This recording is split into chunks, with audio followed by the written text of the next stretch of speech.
Hey folks, welcome to the developer call on May 7th. So quick meta update. We're changing the format of this to be a short video. So it's about 5 to 10 minutes, a monthly Q&A, which is similar to the old format where we have 45 minutes. People can jump in and ask open-ended questions, and impromptu calls when there's something important that needs to be discussed with a specific group. So for example, if we have a big change to mini apps, we'll get a call together with folks working on mini apps. We want to try this format for a couple of months.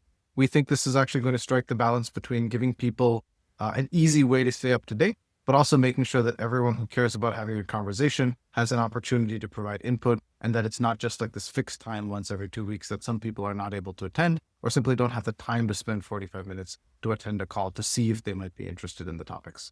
We'll try this for 2 months. If this doesn't work, we'll roll back. But if it does work and people are happy, we'll keep going forward. Our biggest priority is growth, and the biggest experiments that we're excited about are one, reducing storage fees to 20 cents, which is going to go out soon, and app-based storage, which is going to make it so that when you buy a storage unit, you can actually lend it out to another account.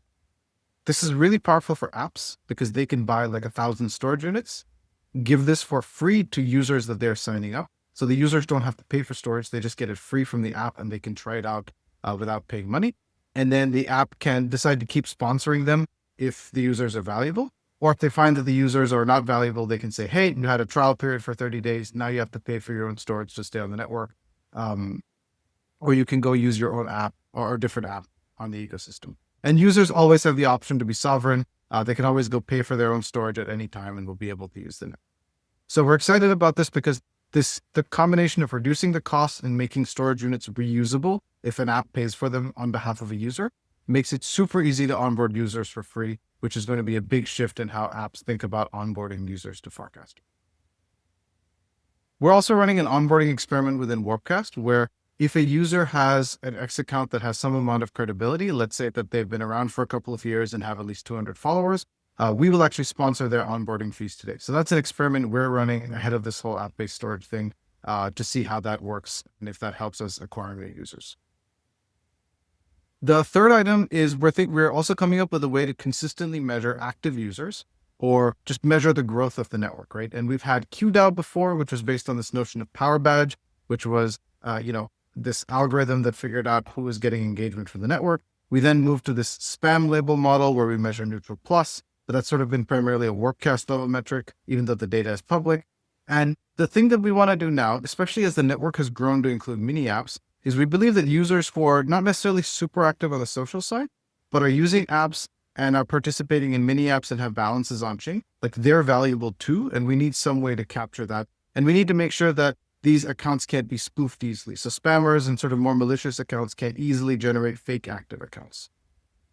The best metric that we've come up with that we are excited about is using a combination of on-chain balance and social verification. So if you have $10 on chain, and if you've had this for several weeks, and if you have a social verification where you have an account that's at least a year old on X and has 50 followers, then we're like, hey, you count as a DAO on another social network, and you have an on-chain balance, which makes you valuable to every developer because you can use on-chain assets in their apps, then you are an active user for Farcaster.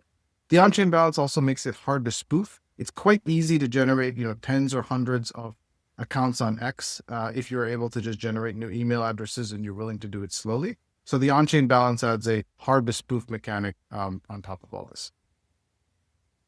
On developers, big thing is we are launching support for new ecosystems. So today we're launching an integration with Monad Testnet on the Warpcast wallet, where Monad Testnet will be usable within the worklet, and we'll also have support for mini apps that are able to initiate transactions on the testnet.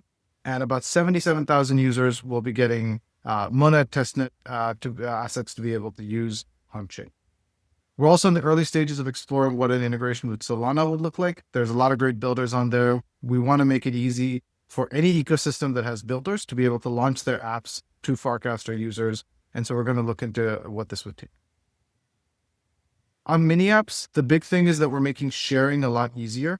We've made these really short links that are easy to share if you want someone to try out your mini app, having great logged out and logged in experiences, and lots of features around sharing, which is going to be the big shift this week. There's also a lot of smaller fixes. We got great feedback from devs live at FarCon on little annoyances and nits in the development workflow. So we're going to have a bunch of quick fixes as well. Other updates, which we'll go through really quickly. On feed, we're fixing some issues with the following feed. We noticed in some cases it wasn't working perfectly and there was some lossiness, so we've made improvements there. And we're making discovery better on the home feed, where we noticed that if a user stops casting for a long time, they're less likely to be recommended when they come back online. The main reason for this is our algo for the home feed looks at, hey, how often have you liked someone's casts in the last 30 days? And if they've been inactive for the last 30 days, by definition, you haven't liked it very much. And so the algo bumps it down.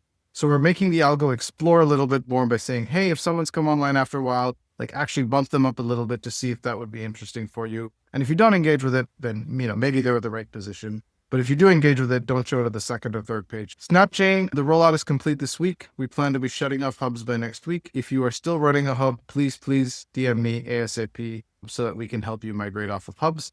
As far as we're aware, we've talked to a lot of folks building in the ecosystem. Nobody's using hubs, but we just want to make absolutely sure that no one is going to get left behind with this migration.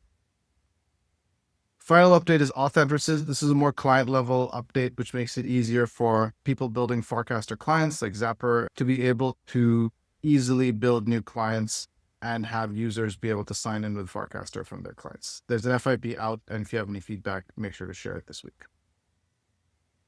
Cool. That's the update. If you have any questions, please reply to the cast that I post this video on. We'll also have the dev call tomorrow, which will be once a month, but tomorrow will be that once a month that we do this. And then we'll see you all there. Thanks, folks.